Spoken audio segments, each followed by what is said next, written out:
बादल नि सरेको है तर बादलले ठ्याम्म गालामा हाने पनि छैन ती दिन पाती हो र पुरा झोलै भरेर नि उसिन्छ नि गाडी भरिन्थ्यो नि यतातिर त झन् यस्तो नि भयो त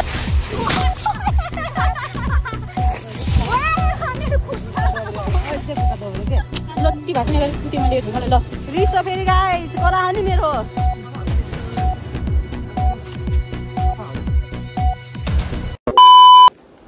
हेलो एन्ड नमस्ते welcome back to my YouTube channel सबैजनालाई स्वागत छ अर्को नयाँ भिडियोमा आज चाहिँ हामी बिदाको दिन परेको भएर हामी काफल खाना बनतिर हिँडेको होइन त दिदी सबैजना आज चाहिँ हाम्रो बिदाको दिनको सेलिब्रेट गर्नलाई हिँड्यो हजुरहरू पनि सँगसँगै आउनुहोस् है त हामी सबैजना मिलेर काफल खान जाउँ हाम्रो काफल खाने टोली हामी चाहिँ 3 जना मात्र छौँ आज चाहिँ हिँड्यो काफल खान काफल चाहिँ भेटाइँदैन थाहा छैन तर झोला बोकेर चाहिँ हिँड्यो हामी चाहिँ माथिको वनमा आइपुगेका छौँ अहिले चाहिँ खाजा खाने कार्यक्रम चलिरहेछ हाम्रो सबैको यसरी दिदीले चिउरा ल्याउनु भएको रहेछ सँगसँगै यो त छुट्नै भएन नि हाम्रो खाजामा यो सँगसँगै यो चितन चाहिँ रहेको छ खाने चाहिँ त्यहाँ गम बजाइराख्नु भयो दिउ छुट्यो भने त 700 रुपियाँ बराबर भइहाल्यो दिउ छुट्यो भने त 700 रुपियाँ बराबर भइहाल्यो है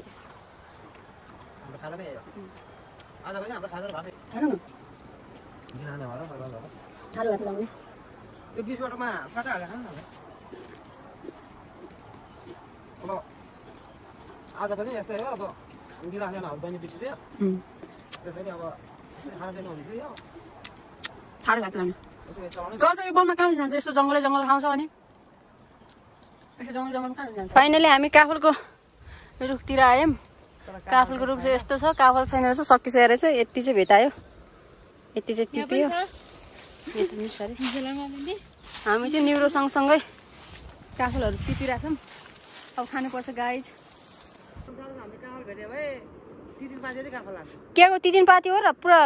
झोलै भरेर नि उस हुन्थ्यो नि गाडी भरिन्थ्यो नि ती दिन पाती हो र पुरा झोलै भरेर नि उस हुन्थ्यो नि गाडी भरिन्थ्यो नि यस्तो बोधहरू त छ गाडी तर काफलले सकिसकेछ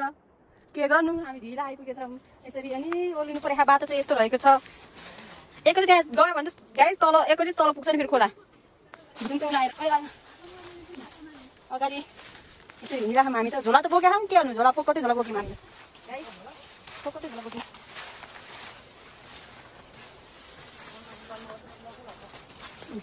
यसरी हिँडिराख्नु भयो यतातिर अगाडि दिदीहरू चाहिँ हिँडेर पुग्ने यसरी हिँडिराख्नु भयो म चाहिँ भित्तामा हात टेक्दै हिँडिरह के गर्नु दुःख त काफल खाने भनेर आएको त हो नि यतातिर त झन् यस्तो नि भयो त फेरि हेत्तेरिका दिदी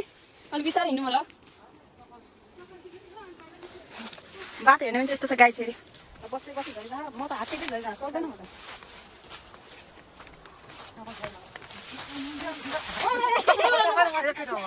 ल यो रमाइलो जिन्दगी रमाइलो हो त जङ्गलमा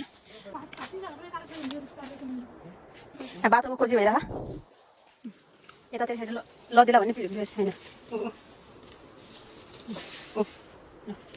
सबैले आफ्नो बाटो खोजेर हिँड्नेको काम भइरह यस्तो बाटो हिँड्नु पर्यो काफल खान आउनुहुन्थ्यो त्यस्तो मनाएको जङ्गलमा हेर्ने यहाँ अब यो बाटो कतातिर भन्ने पनि थाहा छैन फेरि जङ्गल कुदिरह कतातिर पो थाहा छैन यो पत्कर चाहिँ गाई यस्तो मेरो घरतिर भए म सब लिएर जान्थेँ कि यो क्या बुनी छ छ्या हेर्नु नि भिड मात्र छ गाई काफल छैन काफलको बोट त छ कहाँ बादल नि छरे गाई तर बादलले ठ्याम्म गालामा हान्यो भने छैन बादल नि छरे गाई तर बादलले ठ्याम्म गालामा हान्यो भने छैन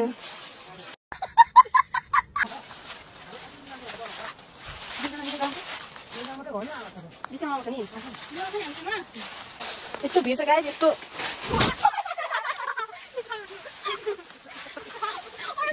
यहाँ भाँच्यो कि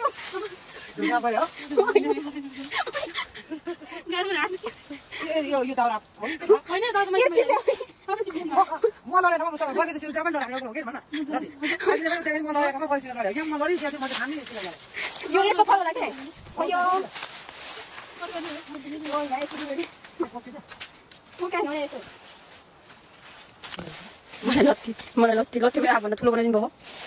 बाङ्गो त लत्ती रेली मात्र रहेछ क्या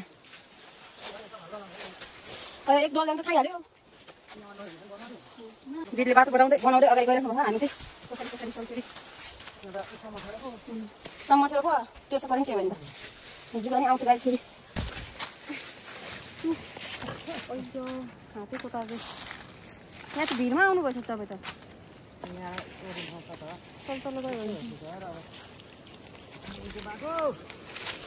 वनको बाटो के गर्नु हजुर यस्तै छ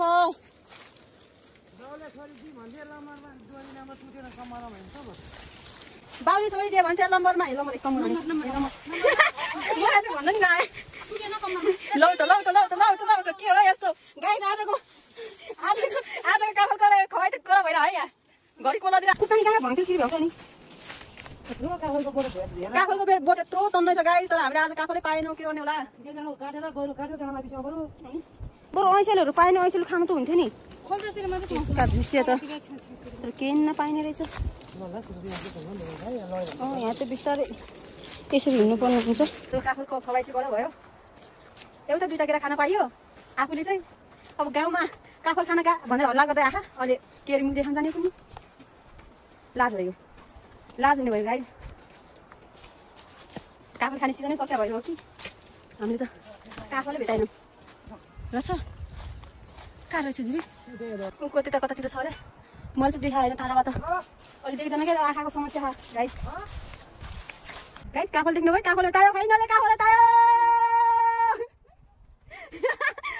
बल्ल काफल भेटायो काफलको नर देखियो त अनि होइन दिदी बल्ल काफलको नर देखायो भेटायो अब काफल खाइन्छ ये हजुर उयो माथि हेर्नु माथि टुप्पोतिर रहेछ क्या भयो मात्र काफल भेटायो खै हेर मेरो ल ओ माई गड काफल त अब हामी रुख चढ्छौँ गाइज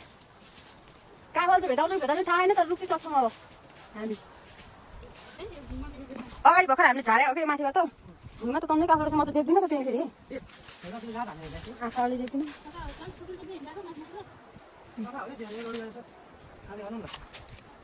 गाइस काफल फाइनली काफल भेटायो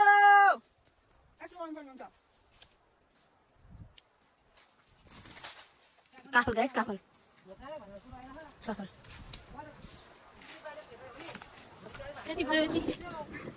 त्यो तिम्रो नाफल चाहिँ टिपेर पेर्न हाल्छु म त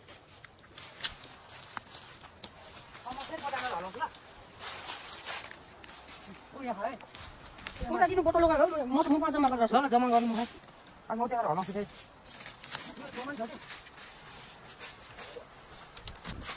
अब रुखको काफल त भेटाएन भुइँको काफल भयो नि खाएर चित्तो बुझाउने क्या गाई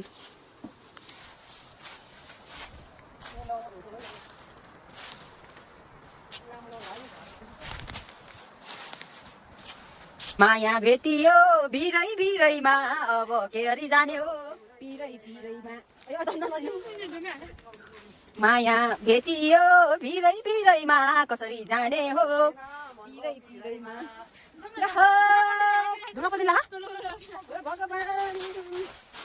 अयो के गाइस कुत्ता हजुर कुत्ता यस्तो भएको अवस्था छ आमा यो स्याउला भयो त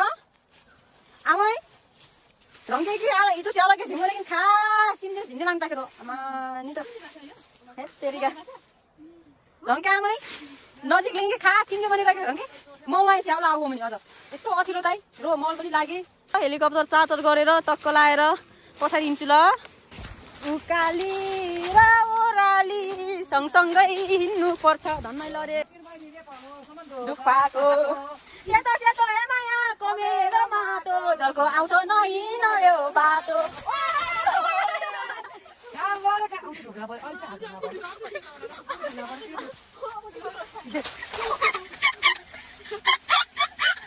भगवान के हो यस्तो मलाई चाहिँ दिदी लग्नुहुन्छ यो हे भगवान के गर्ने होला त अब कसरी घर पुग्ने होला त म त छक्कै परिगएँ आज लडा देखेर मेरो त यहाँ त यस्तो दुख्यो त ढुङ्गा परेको छिटो आइज अಯ್यो अलि तल गएर देखाउँछु ल म काफल खान पाएँ गाइस बिच्छामा लोतेहा यहाँलाई चोर मात्रै लागेको खत्तम भयो यहाँ धुलो धुलो मात्र भयो आज यस्तो बिराको दिन त रमाइलो मलाई त रमाइलो लागेर खानु नि तपाईँले रमाइलो लाग्यो नि मैले काफलै नपाएँ नि रमाइलो लागेर मलाई त कस्तो लागेर लड्ने काम गाइस म दुईचोटि लगिसकेँ बेसरी बेसरी लति चेन्ज भयो अब चाहिँ हामी त यस्तो दुःख गरेर काफल खान आइयो तर काफल सरकारी आइएछ 2 बजे खाइसकेँ गाइस म बेसरी सानो तिनो त कति हो कति हजुर काफलहरू भयो भने यस्तो है सब फुलिसिया हो कि पोला आइसकेको कि अब चाहिँ हामी यसरी उर्लिनुपर्छ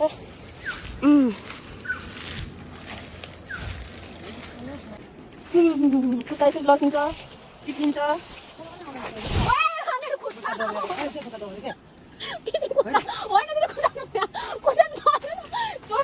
कुत्ता यस्तो भयो अब यहाँ के हुन छ बाँकी ए भगवान यस्तो भयो कुत्ता काफल खाने आगो क्या दुःख पायो राम राम राम राम आसु नि आउनु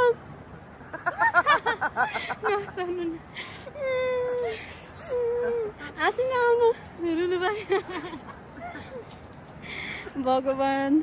अहिले त खुट्टा दुख्यो भयो यस्तो रगत आएछ अहिले के दुखेन भयो यहाँ पनि यहाँ नि यस्तो भयो यो ठ्याक्कै यो ढुङ्गाको उसमा आउँछ अनि बढी दुख्छ भने यो ढुङ्गालाई मैले जानेको छु कि रोक्नु न मेरो खुट्टालाई ल तँलाई लौरी भाँच्यो क्यो ल लट्ठी भाँच्ने गरेर कुटेँ मैले यो ढुङ्गालाई ल यस्तो पो त रिस त फेरि गाइस करा नि मेरो रिससँग कोही सक्दैन नि फेरि यहाँ दिदी अर्को दाउरा खोज्नु पर्छ भयो यो भाँची मेरो रिससँग कोही सक्दैन नि गाइस फेरि मेरो रिसको झोकमा पर्यो भने सक्दैन नि फेरि बाटो यस्तो छ फेरि यस्तो हाम्रो हिँडाइ फेरि भिडियो बनाएर हिँड्नु पर्यो फेरि जातेले बाटो यस्तो छ फेरि पत्कर सो नआए त आमा कति धेरै पत्करको बहिनी हो जय बाबा नि हो रमा आज खुब रमाइलो भइरह्यो नि दिदी जात्रै चप्पलै देखाइदिनु त कुत्ता देखाउनु न कुत्ता उता जानु खायो त म कसरी आउने हो अब भगवान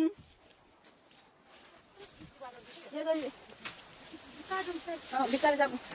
पत्कर सो नभए त यतिखेर हामी त कति पो पत्कर हामी चाहिँ त्यो जङ्गलबाट बसेर सबैजना एक ठाउँमा बसेर खाजा खान्छौँ अनि चाहिँ घरतिर जान्छौँ गर्मी लास पऱ्यो अहिले चाहिँ खासै भन्नु गरेको थिएन बहिनी चाहिँ खाजा लिन गएको आइरहेको